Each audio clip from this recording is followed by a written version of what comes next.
Well, the MacLeans article is out now. Special investigation, Scientology's secret plans for Canada. I think the thing that hit me the most with this magazine was Adam Holland, whose father disconnected from him while still in the Church of Scientology, the Sea Org. Basically, Holland said, you know, what else have they got to take from me? They take everything you are and replace it with their own version of what they think you should be. And it's a pretty hard-hitting article, 11 pages in MacLean's magazine. And it was a difficult article to do. It took over 2 months, closer to 3 probably.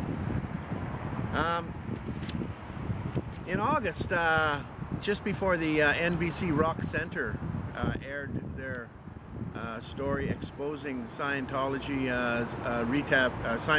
rehab, Narconon Arrowhead, across North America. About 48 hours before it was aired, NBC received a letter from my daughter, who was the ethics officer at Narconon Three Rivers. Right after I'd blown, OSA Yvette Shank from Toronto had tried to get her to write a letter against me, but she said, no, I want to stay out of it. And that was fine. So for the past 2 years, I've been making her loan payments at her bank for her. But the letter she wrote was pretty scathing. She said that she had taken out a loan and still continues to make the payments. Well, it's not true. Yesterday I just made another payment for her, as usual, on schedule, in the bank for her loan payment. It really hurts when a family member disconnects from you. So I know a little bit about how Holland feels. It's pretty devastating. You feel betrayed, and my daughter thought I'd be really angry at what she wrote, but I wasn't angry. I was more hurt than anything else. So I'm continuing on with the book now. Should have it finished by the end of this month, I hope. And I'm looking forward to getting it published very soon and on the market. It'll be the first of 2 books. The second book, which is right inside the facility itself, I can't publish it yet until the Quebec Human Rights Commission cases are over, because we can't release the evidence that will be presented, especially the evidence which will rebut what Narconon and Scientology says on the stand. We'll use that for rebuttal to catch them in the many lies that they've already been caught in. So I continue on day by day. Getting sleep has escaped me many nights, but I'm starting to get sleep now and it feels great. So I thought I'd come outside here today and make this little video. David Love is doing well. He's happy. He's progressing well in his PTSD, post-traumatic stress disorder, which was diagnosed about 2 years ago. I see a doctor on a regular basis, right now every month. It was every 2 months until the attacks, dead agenting, were posted all over the internet. So I started getting pretty down and stressed out again. So we've upped it to once a month now, and my doctor is on standby in case I have any moments that I need to talk to him. He's ready to help me through any difficulties. I want to thank my dear children, Desiree, my daughter-in-law, my son Jason, my daughter Maria, and my little granddaughter Annika. I hope to see you soon. I miss you both a lot, and I want to thank you, my children, for supporting me.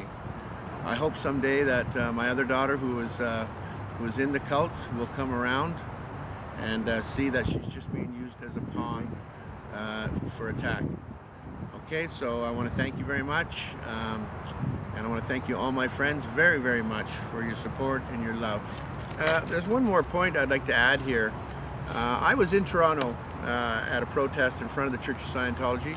I met Adam Holland there, who's in this magazine. And his father came out of the Scientology church, and I crossed the street, and he walked right past Holland. And Holland said, "Dad, hi Dad, hi."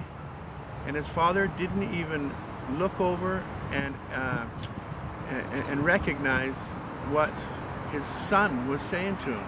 He just walked right by. It was an incredible thing to see and witness and film. Scientology, without a doubt, breaks up families through their disconnection policy. Not only does the Church of Scientology proper have the disconnection policy, but also the Scientology Rehabs, Narconon, they have the disconnection policy too, as confirmed by Mark Bernard, the executive director, saying to media, yes, we do have a disconnection policy. And even the director of legal affairs, Andre Ahern, saying to CBC News, yes, we do teach Scientology at Narconon, but that's because it works. It's effective, he says. Well, I question how effective it is when the patients are leaving in coffins. There's absolutely no qualified professional care or anybody there with university degrees in detoxification or addiction treatment.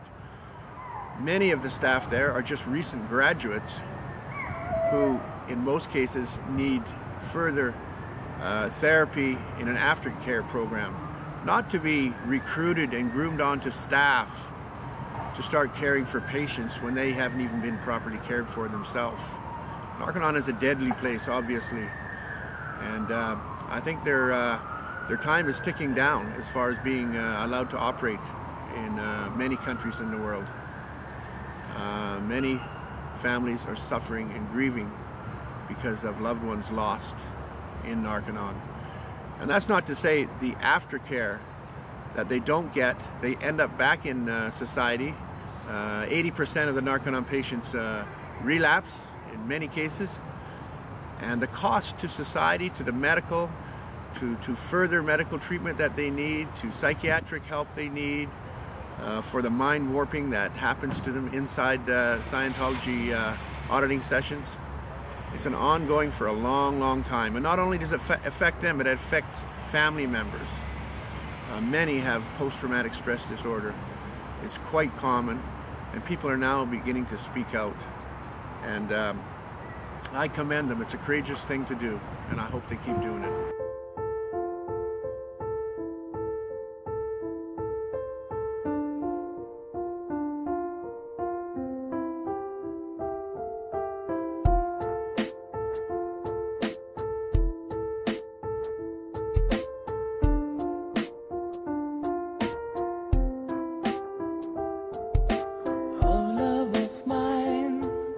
A song and a vine, you're harsh and divine, like truths and a lie. But the tail end's not here, I have nothing to fear, for my love is yellow, forgiving and hollow. And the bright emptiness in a room full of heads is a cruel mistress.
love.